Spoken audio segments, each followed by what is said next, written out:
তোমরা কেমন গ্রাম্য ডাক্তার বাহে কি ঔষধ দিলেন, কোনো কিছুতে কাজ হয় না, কোনো কিছুতে আটকিবেন নাইছে না, অসুখ তো দিন দিন বাড়বেন নাইছে। তোমাক তো সালসা দিয়ে দিছি, নিয়মিত সালসা খান, নিয়মিত সালসা, 3 বেলা সালসা নাগান, 3 বেলায় সালসা খাবার নাচ্ছি, মাঝে মাঝে 4 বেলাও মারি। তারপরেও তো ঈদের পরে যে শুরু হয়েছে, ঈদেই তো ভালো আছিল গোস্ত খাওয়ার পর, এই ঈদের 2-3 দিন পর তো এখন ডাইরেক্ট কোনো ব্রেক ধরে না, হাইড্রোলিক ব্রেকও কাজ করে না। এখন কি করবেন সেটা এখন? আরে নিয়মিত খান, নিয়মিত সালসা খান, 5 বেলা নাগে দেন, 5 বেলা সালসা খান। গাছান্ত ঔষধ যদি কাজ না করে, পৃথিবীর ডাক্তার পিসি খিলাইলেও তোমার এই ডাইরেক্ট ভালো হবার নয়। তোমরা মোর স্যাডের কবিরাজ হয়েছেন, স্যাডের কবিরাজ। পাতলা পায়খানা হইলেও সালসা মারেন, গাছান্ত মারেন। তারপরে জ্বর হইলেও সালসা মারেন, গাছান্ত মারেন। মাথা ব্যথা হইলে ওইডে, সর্দি হইলে ওইডে, কাশি হইলে ওইডে। মুই বুঝবেন নাইছ না, তোমরা গাছান্তত কি কি দেন? সব ঔষধের একটাই খালি গাছান্ত আর সালসা। এই সালসা খায়া কোনোদিন ডাইরেক্ট ভালো হয়? এটা হলো হোমিওপ্যাথি, হোমিওপ্যাথি চিকিৎসা। এলোপ্যাথির যান, ওই আপনার মাথা ব্যথা হইলে প্যারাসিটামল, তারপরে সর্দি কাশি হইলে প্যারাসিটামল, তারপরে জ্বর হইলে প্যারাসিটামল, কালা জ্বর হইলেও প্যারাসিটামল। ওই রকম আমার যে কবিরাজি, সেটা সালসা মারতে হবে, সালসা গাছান্ত। এটা খাইলে নিয়মিত খাওয়া লাগবে 2-3 মাস, তাহলে আপনার ডাইরেক্ট ভালো হবে। ঈদের পর থাকি আর গোস্ত খাইতে পারি না, গোস্ত খাইলে আমি দুনিয়ার থাকি না করে থাকি জানি না, কোন পাকে পড়ি যায় তাও জানি না। তারপরেও তোমরা কবার নাইছেন 2-3 মাস খাওয়া লাগবে, 2-3 মাস তোমার সালসাই গাছান্ত খাইলে আমি কি দুনিয়াত বাঁচি থাকবো?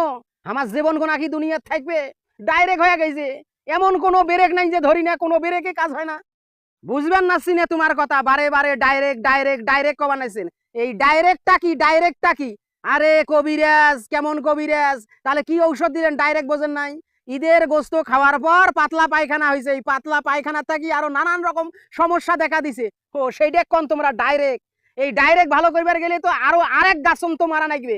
এমন গাছান্ত মারবো না 6 মাস আর আপনার কিছুই হবার নয়, মানে আপনার আর পানি পড়া তো দূরের কথা, পায়খানাই হবার নয়। তোমরা ইয়েতে বিড়ি খান, সিগারেট খান, কোনো কিছুতে হবার নয়। এই দন কি গাছান্ত মারি দেবো যে আপনার পায়খানা হাতে বন্ধ হয়ে যাবে? তোমরা কি কবিরাজি চিকিৎসা করবেন নাইছেন না কি করবেন নাইছেন? 6 মাস যদি একটা মানুষ পায়খানা না করে, তাই কি বাঁচি থাকবে? তাই তো মঙ্গল গ্রহত বাস করবে, মঙ্গল গ্রহত। না, তোমার নামে তো মামলা করা দরকার। তোমরা তো চিকিৎসার নামে ভুল চিকিৎসা করবেন নাইছেন মানুষের। মানুষক সুস্থ করার বদলে তোমরা মানুষক অসুস্থ করবেন নাইছেন, কব্বরত পাড়ে দেওয়ার ব্যবস্থা করবেন নাইছেন, আজরাইল ছাড়া জিউ বাড়ি করার ব্যবস্থা করবেন নাইছেন। এটা ভুল ধারণা, তোমার ভুল ধারণা। নিয়মিত আমার ডোজ খান, বুঝছেন তো? নিয়মিত সালসা খান, সব ঠিক হয়ে যাবে। কত চিকিৎসা করলাম, মেহরুগী, ধ্বজভঙ্গ, ক্ষয় খাস, হ্যাঁ, যেমন কোনো চিকিৎসা নাই যে আমার সালসা খায়া ভালো হয় নাই। আর তোমার ভালো হবার নাইছে না কে? তোমার মনে হয় আরো কোনো সমস্যা আছে, যার কারণে ওই সমস্যার কারণে এই সমস্যা ভালো হবার নাইছে না। শোক সমস্যারে তোমরা একে ঔষধ যদি দেন, তাহলে কোনোদিন অসুখ ভালো হবে? সালসা নয়, তোমরা বড়ি দেন, বড়ি দেন, ট্যাবলেট দেন, ট্যাবলেট দেন, ভালো ঔষধ দেন।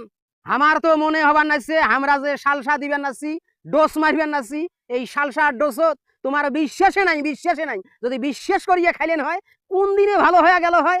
এইবার আসল কথা কোনা কইছেন।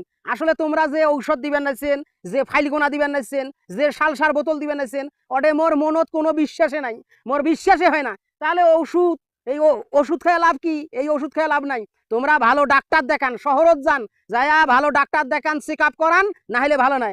এতদিন মুখ ঘুরে এলেন কে? তোমাকে তো থানাতে দেন, তোমার নামে মামলাই করি।